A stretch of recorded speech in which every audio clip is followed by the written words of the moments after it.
How does quantitative tightening reduce central bank balance sheets? Imagine a giant sponge soaking up excess water. That's similar to what central banks do with their balance sheets during quantitative tightening. When they want to shrink their holdings, they use specific tools to pull assets out of the financial system. The main way they do this is by selling government bonds and other securities they previously bought.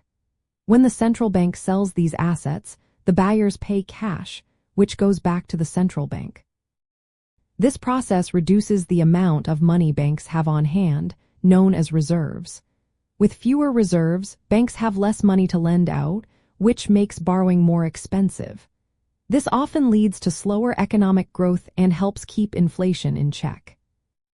Another method is allowing bonds the central bank owns to mature naturally. Instead of selling these bonds, the central bank simply lets them expire. When a bond matures, the government pays back the principal amount to the central bank.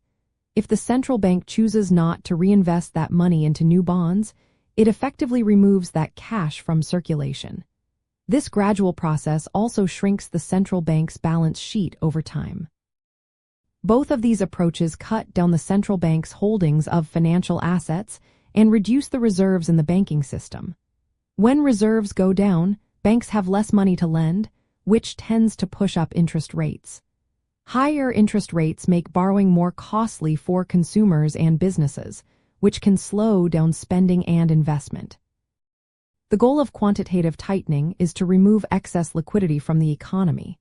When too much money is circulating, it can lead to higher demand and rising prices, what we call inflation.